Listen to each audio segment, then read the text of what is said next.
Cancer healer centre, a new beginning. बँकॉकच्या दिशेने गेलेला तानाजी सावंतांचा मुलगा ऋषिराज पुण्यात सुखरूप परतला. विमानतळ परिसरातून अपहरण केल्याचा होता दावा. मित्रांसोबत बाहेर गेल्याची सावंतांची स्पष्टोक्ती.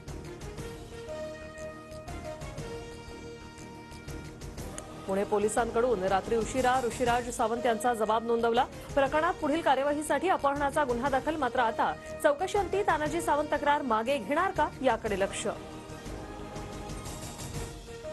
मुलासोबत कोणताही वाद नाही. मुलगा अचानक का निघून गेला माहीत नाही. तो 10 दिवसांपूर्वी दुबईला जाऊन आला होता. तानाजी सावंतांची प्रतिक्रिया. घरातून भांडण करून निघून गेलेल्या मुलाला अडवण्यासाठी तानाजी सावंतांनी सत्तेचा गैरवापर केला. तसंच सावंतांनी अपहरणाचा खोटा गुन्हा दाखल केला. सुषमा अंधारेंचा तानाजी सावंतांवर आरोप.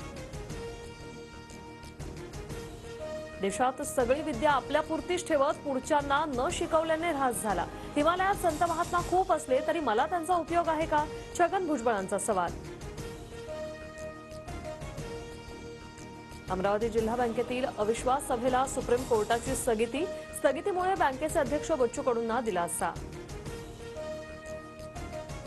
संतोष देशमुख हत्या प्रकरणातील नवा सीसीटीव्ही व्हिडिओ समोर. देशमुखांची हत्या करून 6 आरोपी फरार होतानाचा सीसीटीव्ही व्हिडिओ समोर.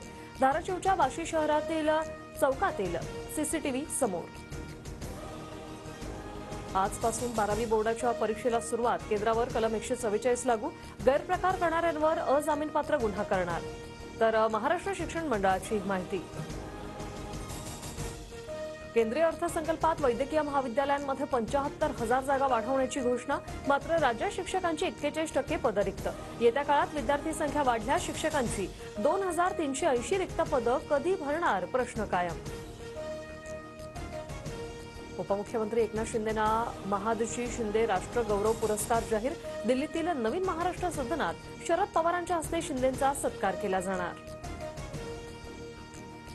सोयाबीन खरेदीसाठी केंद्राकडून मुदतवाढ नाही. मुदतवाढ दिली नसल्याचे राज्य पणन विभागाचं स्पष्टीकरण. नियमानुसार 90 दिवसांचा कालावधी संपल्यानंतर आणखी 24 दिवसांची दिली होती मुदतवाढ. सोन्याच्या दरात 2,430 रुपयांची उसळी. प्रतितोळा 88,100 रुपयांवर. आर्थिक अनिश्चिततेमुळे दराचा उच्चांक.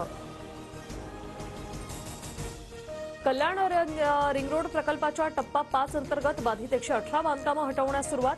वडवली अटाळी मार्गावरील अडचणी दूर करण्यासाठी लवकरच रस्त्याचं काम सुरू होणार.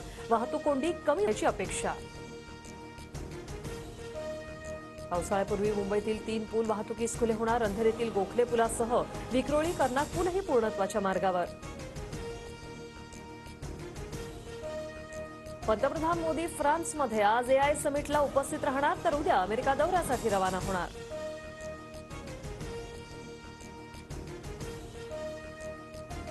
Cancer healer centre, a new beginning.